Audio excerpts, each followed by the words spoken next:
ভারত জুড়ে ছড়াচ্ছে মুসলিম বিদ্বেষ। রাজ্যে রাজ্যে হুমকিতে কাশ্মীরিদের জীবন। কতই না কষ্টে আছে ভারতের মুসলমান। ভারত শাসিত কাশ্মীরের পেহেলগামে বন্দুকধারীদের হামলার পরে যেসব অস্থিরতা তৈরি হয়েছে, এর মধ্যে উল্লেখযোগ্য একটি বিষয় হলো গত কয়েকদিনে ভারতের নানা জায়গায় কাশ্মীরি মানুষদের হেনস্থা, মারধর, এমনকি হত্যার হুমকি দেওয়ারও খবর এসেছে। এ ধরনের হেনস্থা ও হুমকির মুখে পড়তে হচ্ছে মূলত কাশ্মীরি ছাত্রছাত্রীদের, যারা অন্যান্য রাজ্যে পড়াশোনা করছেন। সামাজিক মাধ্যমগুলোতেও কাশ্মীরিদের নিয়ে আপত্তিকর মন্তব্য করা হচ্ছে। হেনস্থার ভয়ে অনেক কাশ্মীরি ছাত্রছাত্রী গত কয়েকদিন ধরে ঘরবন্দি হয়ে রয়েছেন বলে বিবিসি বাংলাকে জানিয়েছে কাশ্মীরি ছাত্রদের একটি সর্বভারতীয় সংগঠন। একই সঙ্গে মুসলিম বিরোধী ঘৃণাও ছড়ানো হচ্ছে সামাজিক এবং গণমাধ্যমে। বিশ্লেষকরা বলছেন, পেহেলগাম হামলার পর থেকে কাশ্মীরি এবং মুসলমান বিদ্বেষ ছড়ানোর পাশাপাশি প্রবলভাবে মৌখিক আক্রমণ করা হচ্ছে ধর্মনিরপেক্ষ মানুষদেরও। পেহেলগামের হামলার জন্য ভারত সরকার পাকিস্তানের দিকে আঙ্গুল তুলেছে, তাই ভারতের মানুষদের মধ্যেও পাকিস্তানের বিরুদ্ধে ক্ষোভ তৈরি হয়েছে। নানা জায়গায় পাকিস্তানের পতাকাও পোড়ানো হচ্ছে। পশ্চিমবঙ্গ বিধানসভার সামনে বিজেপি নেতা শুভেন্দু অধিকারী ২৬টি পাকিস্তানি পতাকা পুড়িয়ে দিয়েছেন। আবার ত্রিপুরার আগরতলাতেও বিশ্ব হিন্দু পরিষদ পাকিস্তানের পতাকা পুড়িয়েছে।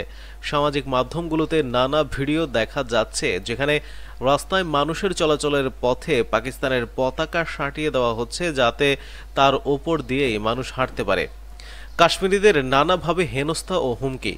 সামাজিক মাধ্যমে ছড়িয়ে পড়া একটি ভিডিও দেখা গেছে উত্তরাখণ্ডের দেরাদুনের এক ব্যক্তি, যিনি নিজেকে হিন্দু নামধারী একটি সংগঠনের নেতা বলে দাবি করছেন এবং বলছেন যে কাশ্মীরিদের দেরাদুনের যেখানেই দেখা যাবে অবশ্যই তাদের ব্যবস্থা হবে।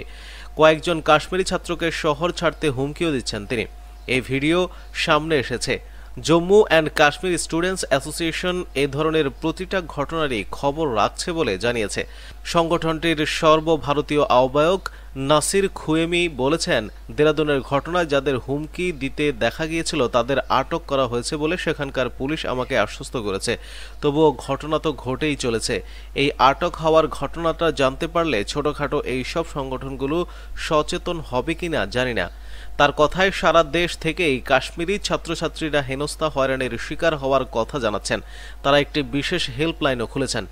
নাসিম খুইমি বলেছেন, দেরাদুন, চণ্ডীগড়, প্রয়াগরাজের মতো বড় শহর সহ বিভিন্ন স্থানে অন্তত ৮টি গুরুতর মারধর, হুমকি ও হেনস্থার ঘটনা ঘটেছে।